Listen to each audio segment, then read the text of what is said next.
ఒక యాగం ఒక రోజు కాదు, ఒక నెల కాదు, కొన్ని సంవత్సరాలు కూడా ఆగకుండా జరిగిందంటే మీరు నమ్ముతారా? ఆశ్చర్యం ఏంటంటే ఒక రాజు కూడా ఈ యాగానికి అర్హుడు కాదు. మరి ఎవరు? ఈ రోజు మనం తెలుసుకోబోయేది హిందూ ధర్మంలోని అత్యంత గొప్ప వేద క్రతువుల్లో ఒకటైన సత్రయాగం గురించి. అసలు సత్రయాగం అంటే ఏంటి? ఈ యాగాన్ని నేను ఒక చిన్న స్టోరీతో మీకు ఎక్స్ప్లెయిన్ చేస్తాను. నైమిసారణ్యంలో చిన్న చెట్టు ఉంది. ఆ చెట్టు మీద ఎన్నో పక్షిగూళ్ళు ఉన్నాయి. అందులో ఒక గూటిలో 2 అందమైన పక్షులు మరియు వాటికి 3 పిల్లలు. ఎవరెక్కడున్నా ఏం చేస్తున్నా విష్ణుమూర్తి మొత్తం చూస్తూ ఉంటాడుగా. అలాగే వాటిని కూడా గమనించసాగాడు. ఆశ్చర్యకరంగా మగ పక్షి విష్ణుమూర్తి భక్తుడు. రోజు ఆయన తలవందే ఏ పని మొదలుపెట్టడు. అలా గడుస్తుండగా ఒకరోజు మగ పక్షి తన కుటుంబంతో సమావేశం ఏర్పరచుకుంది.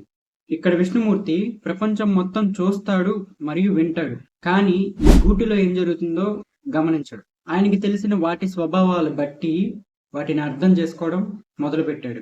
ఇప్పుడు సత్రయాగం అంటే ఏంటో మీకు తెలుస్తుంది. సరిగ్గా వినండి. మగపక్షికి ఒక సమస్య వచ్చింది. ఆ సంవత్సరం ఎండాకాలం రాబోతుంది. ఎవరికి ఏం కావాలో చెప్పండి, అవన్నీ ముందుగానే దాచుకుందాం అని కుటుంబాన్ని అడిగింది. ఎందుకంటే ఎండాకాలం పక్షులకి ఆహారం దొరకడం చాలా కష్టం. కుటుంబంలో ఒక్కొక్కరు ఒక్కొక్క కోరిక కోరగా వాటిల్లో ఏదైతే వాళ్ళకి ఆరోగ్యాన్ని మరియు సంతోషాన్ని ఇస్తుందో వాటిని స్వీకరించడం మొదలుపెట్టాడు. ఈలోగా వేసవికాలం రానే వచ్చింది. చెట్టు మీద ఉన్న పక్షి కుటుంబాలన్నీ వలసలు వెళ్ళసాగాయి. ఈ ఒక్క కుటుంబం తప్ప. అది చూసి సగృహకర్త అనే పక్షి రూపంలో ఉన్న విష్ణుమూర్తి వచ్చి, ఎందుకు మీరు మిగతా పక్షులతో వలస వెళ్ళలేదు అని అడగగా మగపక్షి ఇలా అంది, ఇదిగో చిన్న, గతంలో నేను ఎంత కష్టపడ్డానో అలా నా కుటుంబం కష్టపడకూడదు. అందుకనే నేను మా గూడు అనే సత్రంలో అన్ని సమకూర్చి పెట్టుకున్నాను అని చూపించగా సగృహకర్త రూపంలో ఉన్న దేవుడే ఆ పక్షికి భక్తుడైపోయాడు. అలా దేవుడికి కుదిరినప్పుడల్లా పలకరించసాగాడు ఆ పక్షి కుటుంబాన్ని. ప్రపంచంలో ఎన్నో జీవులు బతుకుతున్నాయి. వాటన్నిటికీ ఎప్పుడోకప్పుడు ఏదో ఒక సమస్య వస్తుంది. ఆ సమస్య వచ్చినప్పుడు లేదు అని బాధపడకుండా ముందుగానే ప్రతి వస్తువుని స్వీకరించి పెట్టే దాన్నే మనం సత్రం అంటాం. ఇంకా యాగం అంటే మీకు తెలిసిందే. మన ఇంట్లో దీపం ఎలా అయితే మన కడుపు నింపుతుందో అలానే హోమగుండంలో వేసిన ప్రతి వస్తువు దేవుడికి చేరుతుంది అని ఒక నమ్మకం. నమ్మకమే కాదు, అది నిజం కూడా. ఇక మొత్తానికి సత్రయాగం అంటే స్వీకరించిన వాటిని త్యాగం చేయడం. అది జీవం ఉన్నవైనా జీవం లేనివైనా. ఎందుకు ఈ యాగాన్ని జరుపుతారు? దీనికి ముఖ్యమైన కారణాలు ఉన్నాయి. అందులో మొదటిది జ్ఞానాన్ని సేకరించడం. ఎగ్జాంపుల్ గా అన్నాన్ని అందరూ వండుతారు, కానీ కూర కొంతమందే చక్కగా చేస్తారు. మీరు చక్కగా చేస్తారా? అందరూ కూర వండాలంటే దాని గురించి అందరూ తెలుసుకోవాలి. రెండవది క్రమశిక్షణ. కూర వండే సమయంలో క్రమశిక్షణ చాలా ఇంపార్టెంట్. ఒకవేళ ఉప్పు వేయాల్సిన చోట పంచదార వేయాల్సిన చోట ఉప్పు వేస్తే ఆ కూర మొత్తం నాశనం అయిపోతుంది. దీంట్లో చాలా శ్రద్ధ వహించాలి. ఇంకా మూడవది సామూహిక ఆరాధన. అందరూ కలిసి కూర పాడవకూడదు అని దేవుణ్ణి కోరుకోవడం. ఇంకా నాలుగవది రాసిన దాన్ని చదువుతూనే ఉండడం. దీన్ని మీరు ఎలా అనుకోవచ్చు అంటే పూజించడం అని అనుకోవచ్చు. ఇప్పుడు ఒక ఆసక్తికరమైన విషయం చెప్తాను. సాధారణంగా యాగం అంటే ఒక రాజు లేదా ఒక ధనవంతుడు యజమానిగా ఉంటాడని మనం అనుకుంటాం. కానీ సత్రయాగంలో అలా కాదు. ఈ యాగంలో పాల్గొనే ఋత్వికులు మరియు యాజకులే ఈ యాగానికి యజమానులుగా వ్యవహరిస్తారు. ఈ విషయం చాలా ప్రత్యేకమైనది. ఎందుకంటే ఇక్కడ వ్యక్తిగత లాభం కోసం ఈ యాగం చేయట్ల. సమాజం, ధర్మం, ఇంకా జ్ఞానం ఇవన్నీ నిలబెట్టడమే ప్రధాన ఉద్దేశం. అందుకనే ఈ యాగాన్ని ఒక వ్యక్తి కాదు, ఒక బృందం కలిసి ముందుకు తీసుకెళ్తుంది. ఇదే సత్రయాగం గొప్పతనం. కలిసిమెలిసి సమాజాన్ని బాగుపరుచుకోవడం అంటారు దీన్ని. ఒక రకంగా చెప్పుకోవాలంటే మోడర్న్ టైమ్స్ లో సొసైటీ.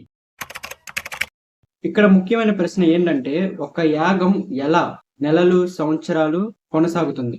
రోజు అగ్ని ఆరిపోకుండా చూసుకోవాలి. మంత్రోచ్చరణలు కొనసాగాలి. నిర్దిష్ట సమయంలో ఆహుతులు అర్పించాలి. ఇలా అందరూ ఒక క్రమశిక్షణతో ఉండాలి. ఇదంతా ఒక రోజు చేసే పని కాదు, ఒక నెల చేసే పని కాదు. చాలా మంది కలిసి చాలా కాలం పాటు ఒక ప్రధానమైన లక్ష్యంతో చేసే ఒక కృషి.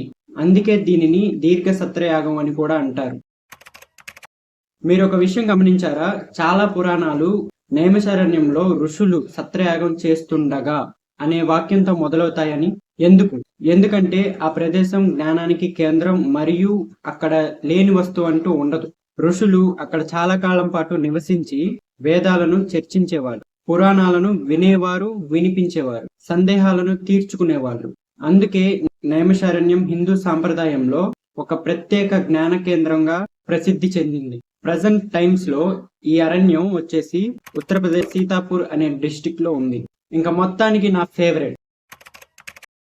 ఇప్పుడు ఈ విషయాన్ని మనం ఒక వేరే కోణంలో చూద్దాం. సత్రయాగం గురించి చెప్పే ప్రతి ఒక్క విషయం శాస్త్రీయంగా నిరూపితమైందని కాదు, కానీ దానిలో కొన్ని ఆసక్తికరమైన విషయాలు ఉన్నాయి, మనల్ని క్రమశిక్షణగా ఇంకా మెరుగ్గా చేస్తాయి. ఉదాహరణకు, ఎన్నో రోజుల పాటు అగ్నిని కొనసాగించాలి అంటే చాలా మంచి ప్రణాళిక అవసరం.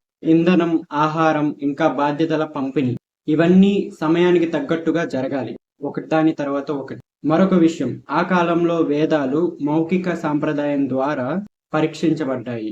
అందుకే మంత్రాలను పదే పదే ఉచ్చరించడం వాటిని తరతరాలుగా గుర్తుంచుకోవడంలో సహాయపడింది. అంటే సత్రయాగం కేవలం పూజ మాత్రమే కాదు, జ్ఞానాన్ని సంరక్షించే ఒక వ్యవస్థ కూడా. ఇప్పుడు చాలా మందికి తెలియని ఒక ఆసక్తికరమైన విషయాన్ని నేను చెప్తాను. మహాభారతం, భాగవతం, మరెన్నో పురాణ కథలు సత్రయాగం జరుగుతున్న సమయంలో వర్ణించబడ్డట్టు మరియు జరిగినట్టు చెప్పబడ్డాయి. అంటే సత్రయాగం కేవలం యాగం మాత్రమే కాదు, అది ఒక విశ్వవిద్యాలయం, ఒక గ్రంథాలయం, ఒక చర్చా వేదిక, ఒక జ్ఞాన కేంద్రం కూడా. ఋషులు, శిష్యులు మరియు జనాలు కలిసి జ్ఞానం పంచుకునే ఒక పవిత్రమైన స్థలం.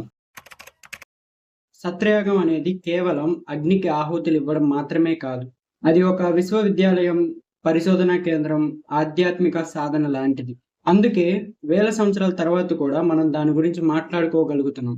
మీకు ఈ వీడియో కనుక నచ్చితే లైక్ చేయండి, ఇంకా మీ అభిప్రాయాన్ని కామెంట్లో తెలపండి. మన శివపురాణం టైమ్లైన్ సిరీస్లోని తదుపరి వీడియోని అస్సలు మిస్ అవ్వకండి.